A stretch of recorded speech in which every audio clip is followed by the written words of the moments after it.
கர்த்தரே நல்ல மேய்ப்பர். ஆகையால் மேய்ப்பரே, கர்த்தருடைய வார்த்தையை கேளுங்கள். கர்த்தராகிய ஆண்டவராய் இருக்கிற நான் என் ஜீவனைக் கொண்டு சொல்லுகிறேன். மேய்ப்பன் இல்லாததினால் என் ஆடுகள் சூறையாகி என் ஆடுகள் காட்டு மிருகங்களுக்கெல்லாம் இரையாய்ப் போயின. என் மேய்ப்பர்கள் என் ஆடுகளை விசாரியாமற் போனார்கள். மேய்ப்பர்கள் மந்தையை மேய்க்காமல் தங்களையே மேய்த்தார்கள். ஆகையால் மேய்ப்பரே, கர்த்தருடைய வார்த்தையை கேளுங்கள். கர்த்தராகிய ஆண்டவர் சொல்லுகிறார், இதோ நான் மேய்ப்பருக்கு விரோதமாக வந்து என் ஆடுகளை அவர்கள் கையிலே கேட்டு, மேய்ப்பர் இனி தங்களையே மேய்க்காதபடி மந்தையை மேய்க்கும் தொழிலை விட்டு அவர்களை விலக்கி, என் ஆடுகள் அவர்களுக்கு ஆகாரமா இராதபடி அவைகளை அவர்கள் வாய்க்கு தப்ப பண்ணுவேன் என்று சொல்லு.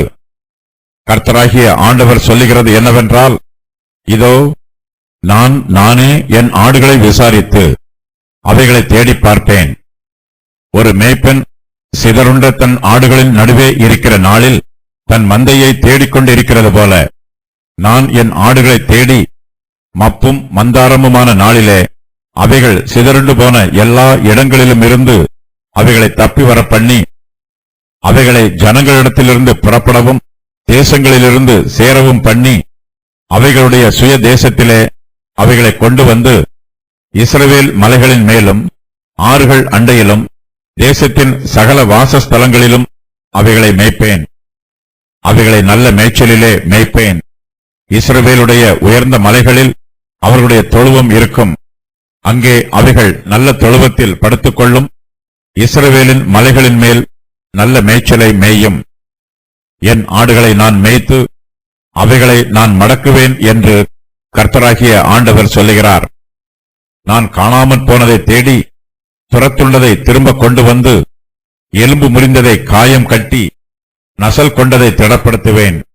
நியாயத்துக்கு தக்கதாய் அவைகளை மேய்த்து புஷ்டியும் பலமும் உள்ளவைகளை அளிப்பேன்.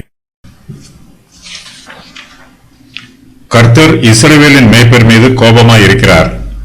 அவர்களுடைய தப்பிதங்களை இங்கு மறுபடியுமாய் சொல்லுகிறார். மேய்ப்பர்கள் தங்கள் கடமைகளை சரியாக நிறைவேற்றாததினால் ஆடுகள் எல்லாம் சூறையாயிற்று. கர்த்தருடைய ஆடுகள் காட்டு மிருகங்களுக்கு இரையாய் போயிற்று. இஸ்ரவேலின் மேய்ப்பர்கள் கர்த்தருடைய ஆடுகளை விசாரியாமல் போனார்கள். மேய்ப்பர்கள் மந்தையை மேய்க்காமல் தங்களையே மேய்த்தார்கள். கர்த்தருடைய ஜனத்தை அந்நிய தேசத்தார் வஞ்சிக்கிறார்கள். அவர்களை விக்கிரக ஆராதனைக்கு வழிநடத்துகிறார்கள். இஸ்ரவேல் வம்சத்தாரும் அந்நிய தேசத்தாரின் மாய வலையில் சிக்கி விக்கிரகங்களை பின்பற்றுகிறார்கள்.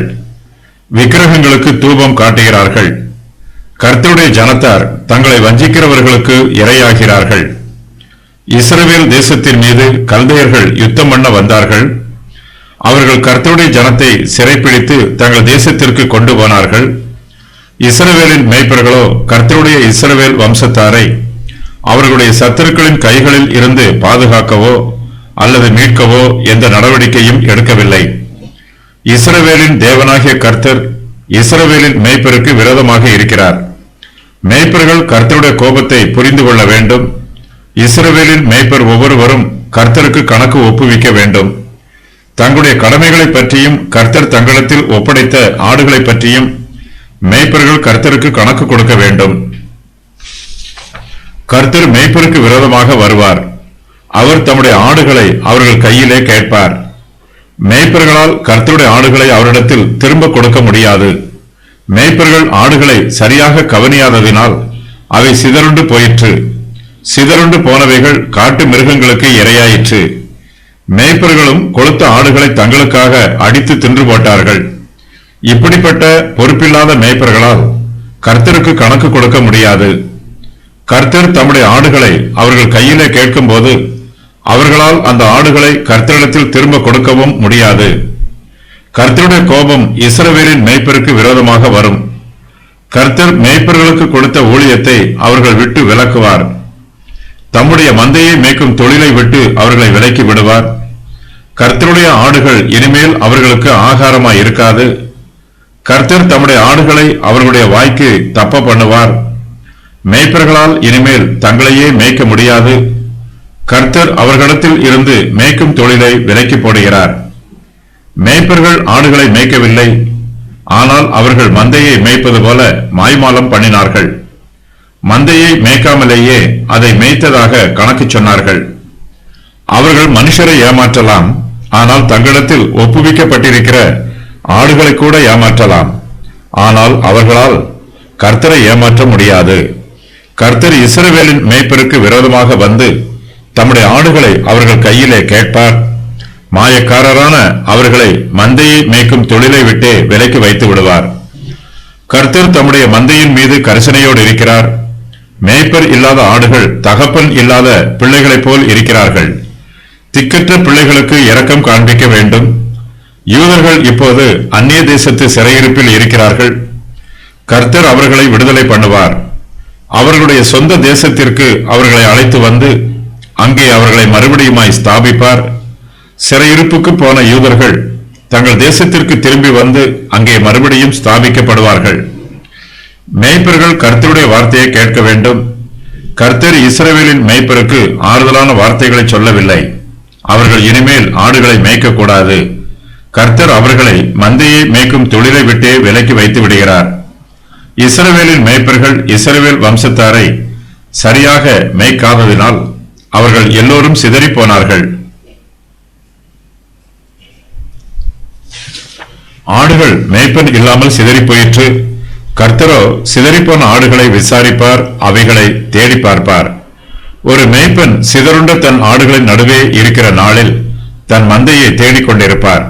அதுபோலவே கர்த்தர் தம்முடைய ஆடுகளை தேடி மப்பும் மந்தாரமுமான நாளிலே அவைகள் சிதறுண்டு போன எல்லா இடங்களிலும் இருந்து அவைகளை தப்பி வர பண்ணுவார்.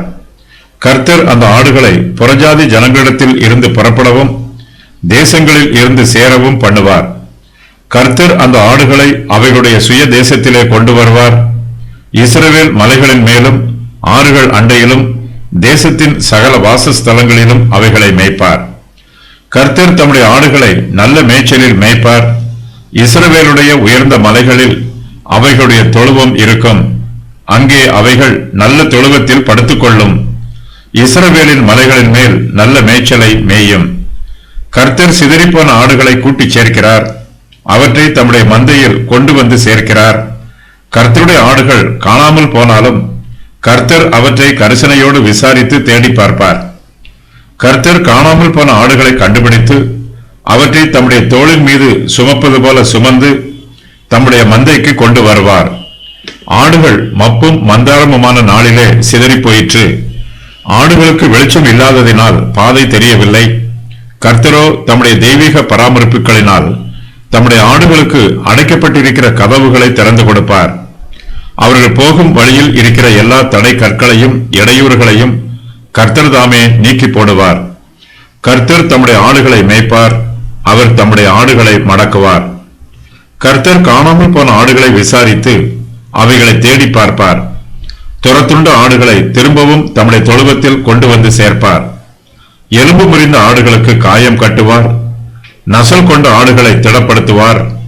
கர்த்தர் தம்முடைய நியாயத்திற்கு தக்கதாய் அவைகளை மேய்ப்பார். யூதர்கள் இப்போது பாபிலோன் தேசத்து சிறையிருப்பில் இருக்கிறார்கள். அவர்கள் காணாமல் போன ஆடுகளைப் போலவும் துரத்துண்ட ஆடுகளைப் போலவும் அந்நிய தேசத்து சிறையிருப்பில் இருக்கிறார்கள். செருபாபேல், எஸ்ரா ஆகியோரின் காலத்தில் கர்த்தருடைய ஜனம் பாபிலோன் தேசத்து சிறையிருப்பில் இருந்து விடுவிக்கப்பட்டு அவர்களுடைய சொந்த தேசத்திற்கு திரும்பி போவார்கள். கர்த்தரே அவர்களை பாபிலோன் தேசத்தில் இருந்தும் அந்நிய ஜனங்கள் மத்தியில் இருந்தும் புறப்பட பண்ணுவார்.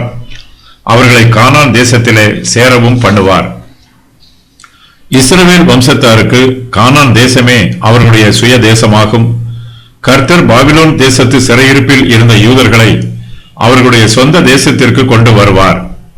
அவர்களை இஸ்ரவேல் மலைகளின் மேலும் ஆறுகள் அண்டையிலும் தேசத்தின் சகல வாசஸ்தலங்களிலும் மேய்ப்பார். கர்த்தர் அவர்களை நல்ல மேய்ச்சலில் மேய்ப்பார். அவர்கள் கர்த்தருடைய ஆடுகள். கர்த்தருடைய தொழுவத்தில் சேர்க்கப்பட்டிருக்கிற ஆடுகள் நல்ல மேய்ச்சலை மேயும். கர்த்தரே தம்முடைய ஆடுகளை மடக்கி படுக்க வைப்பார். இஸ்ரவேல் ஜனங்கள் பல வருஷங்களாக அலைந்து திரிந்தார்கள். அந்நிய தேசத்து சிறையிருப்பில் இருந்தார்கள். ஓய்வில்லாமல் அலைந்து கொண்டிருந்தார்கள். அவர்கள் சிதறி போனவர்களாக எங்கும் திரிந்து கொண்டிருந்தார்கள். கர்த்தரோ இஸ்ரவேல் வம்சத்தாரை மடக்கி படுக்க வைத்து அவர்களுக்கு ஓய்வை கொடுக்கிறார். ஆடுகள் கர்த்தருடைய தொழுவத்தில் படுத்திருக்கும் போது கர்த்தர் தம்முடைய ஆடுகளுக்கு விசேஷித்த பராமரிப்புகளை கொடுக்கிறார். ஆடுகளுக்கு எலும்பு முறிந்திருந்தால் அதற்கு காயம் கட்டுகிறார். கர்த்தருடைய கிரியைகள் எல்லாம் நீதியும் நியாயமும் ஆனவை. கர்த்தர் தம்முடைய ஆடுகளை தம்முடைய நியாயத்திற்கு தக்கதாய் மேய்ப்பார்.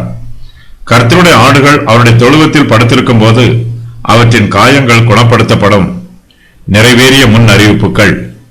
நான் மேய்ப்பருக்கு விரோதமாக வந்து என் ஆடுகளை அவர்கள் கையிலே கேட்பேன். மேய்ப்பர் இனி தங்களையே மேய்க்க மாட்டார்கள். மந்தையை மேய்க்கும் தொழிலை விட்டு அவர்களை விலக்குவேன். என் ஆடுகள் அவர்களுக்கு ஆகாரமாய் இராதபடி அவைகளை அவர்கள் வாய்க்கு தப்ப பண்ணுவேன். நிறைவேற வேண்டிய முன் அறிவிப்புகள். நான் என் ஆடுகளை விசாரித்து அவைகளை தேடி பார்ப்பேன். நான் என் ஆடுகளை தேடி மப்பும் மந்தாரமுமான நாளிலே அவைகள் சிதறண்டு போன எல்லா இடங்களிலும் இருந்து அவைகளை தப்பி வர பண்ணுவேன். அவைகளை ஜனங்களிடத்தில் இருந்து புறப்படவும் தேசங்களில் இருந்து சேரவும் பண்ணி அவைகளுடைய சுய தேசத்திலே அவைகளை கொண்டு வருவேன். இஸ்ரவேல் மலைகளின் மேலும் ஆறுகள் அண்டையிலும் தேசத்தின் சகல வாசஸ்தலங்களிலும் அவைகளை மேய்ப்பேன். அவைகளை நல்ல மேய்ச்சலிலே மேய்ப்பேன். இஸ்ரவேலுடைய உயர்ந்த மலைகளில் அவைகளுடைய தொழுவம் இருக்கும். அவைகள் நல்ல தொழுவத்தில் படுத்துக்கொள்ளும். இஸ்ரவேலின் மலைகளின் மேல் நல்ல மேய்ச்சலை மேயும். என் ஆடுகளை நான் மேய்ப்பேன். அவைகளை நான் மடக்குவேன். நான் காணாமல் போனதை தேடி துரத்துண்டதை திரும்ப கொண்டு வருவேன். எலும்பு முறிந்ததை காயம் கட்டுவேன். நசல் கொண்டதை திடப்படுத்துவேன். நியாயத்துக்கு தக்கதாய் அவைகளை மேய்ப்பேன். புஷ்டியும் பலமும் உள்ளவைகளை அழிப்பேன். ஆட்டுக்கும் ஆட்டுக்கடாக்களுக்கும் வெள்ளாட்டு கடாக்களுக்கும் நான் நியாயம் தீர்ப்பேன். கொழுத்த ஆடுகளுக்கும் இளைத்த ஆடுகளுக்கும் நியாயம் தீர்ப்பேன். நான் என் ஆடுகளை ரட்சிப்பேன். அவைகள் இனி சூறையாகாது. அவர்களை மேய்க்கும்படி ஒரே மேய்ப்பனை நான் அவர்கள் மேல் விசாரிப்பாயிருக்க ஏற்படுத்துவேன். தாவீது அவர்களை மேய்ப்பார். என் தாசனாகிய தாவீது அவர்களுடைய மேய்ப்பனாய் இருப்பார்.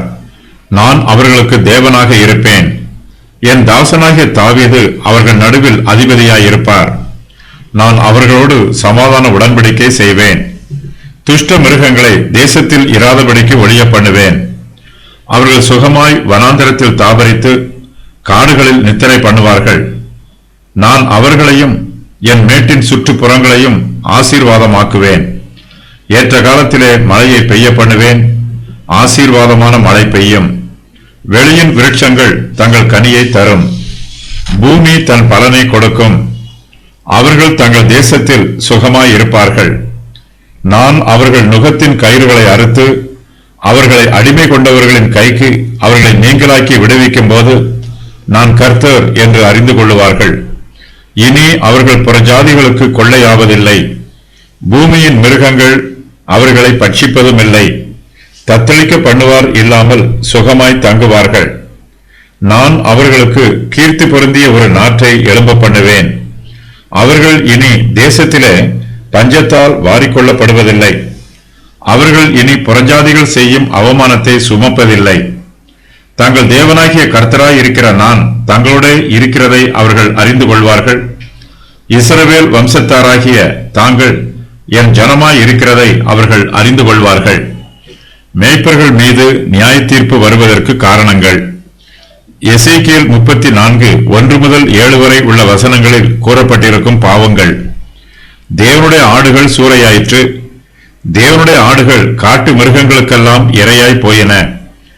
மேய்ப்பர்கள் தேவனுடைய ஆடுகளை விசாரியாமற் போனார்கள். மேய்ப்பர்கள் காணாமற் போன ஆடுகளை தேடி பார்ப்பதில்லை. மேய்ப்பர்கள் மந்தையை மேய்க்காமல் தங்களையே மேய்த்தார்கள். தேவன் ஒரு நபருக்கு அல்லது ஒரு தேசத்தாருக்கு விரோதமாக வரும்போது அதற்கு நியாயமான காரணம் ஒன்று இருக்கும். பாவமே பிரதான காரியமாக இருக்கும். மனுஷருடைய பாவம் எப்படிப்பட்டதாக இருந்தாலும் தேவனுடைய பார்வையில் பாவம் பாவமே. கர்த்தர் ஜனங்களை தம்முடைய ஆசீர்வாதங்களினால் நிரப்ப வேண்டும் என்று விரும்புகிறார். ஆனால் ஜனங்களோ கர்த்தர் தங்களை ஆசீர்வதிக்க கூடாதபடி அவரை தடை பண்ணுகிறார்கள். கர்த்தருக்கு விரோதமாய் பாவம் செய்து கலகம் பண்ணுகிறார்கள். கர்த்தர் தம்முடைய நீதியின் பிரகாரம் கிரியை செய்கிறார். பாவம் செய்கிறவர்களை ஆசீர்வதிப்பதற்கு பதிலாக அழித்து போடுகிறார். சுயதேசம் என்பது ஆபிரகாம், ஈசாக்கு, யாக்கோபு ஆகியோருக்கு வாக்குத்தத்தம் பண்ணப்பட்டிருக்கும் தேசம். இது அவர்களுக்கு நித்திய காலமாக சுதந்திரமாய் இருக்கும் தேசமாகும். ஆடுகளின் நிலைமை திருடப்படுதல், கொலை பண்ணப்படுதல், பலவீனமும் நசலும், எலும்பு முறிந்தவைகள், துரத்துண்டவைகள், காணாமற் போனவை, பலாத்காரமாய் ஒடுக்கப்படுதல், சிதறுண்டு போயின, காட்டு மிருகங்களுக்கு இரையாயின, சிதறித் திரிதல், மற்றவர்களுக்கு இரையாய் போதல், மேய்ப்பன் இல்லாதவை, கால்களால் மிதிக்கப்பட்டதை மேய்ந்து கால்களால் குழப்பப்பட்டதை குடிக்கின்றன, முன்னந்தொடையினால் தள்ளப்பட்டு கொம்புகளினால் முட்டப்படுதல். மேய்ப்பரின் நிலைமை மந்தையை மேய்க்காமல் தங்களை மேய்க்கிறார்கள், கொழுத்ததை சாப்பிடுகிறார்கள், ஆட்டு மயிரை உடுப்பாக்கிக் கொள்ளுகிறார்கள், புஷ்டியும் பலமும் உள்ளவைகளுமாக இருக்கிறார்கள், தெளிந்த தண்ணீரை குடிக்கிறார்கள். மேய்ப்பர் மீது தேவனுடைய நியாய தீர்ப்பு. மேய்ப்பருக்கு ஐயோ, நான் மேய்ப்பருக்கு விரோதமாக வருகிறேன். என் ஆடுகளை அவர்கள் கையிலே கேட்பேன். மந்தையை மேய்க்கும் தொழிலை விட்டு மேய்ப்பர்களை விலக்குவேன். மேய்ப்பர் இனி தங்களையே மேய்க்க மாட்டார்கள். என் ஆடுகளை அவர்கள் வாய்க்கு தப்ப பண்ணுவேன். புஷ்டியும் பலமும் உள்ளவைகளை அழிப்பேன். நியாயத்துக்கு தக்கதாய் அவைகளை மேய்ப்பேன்.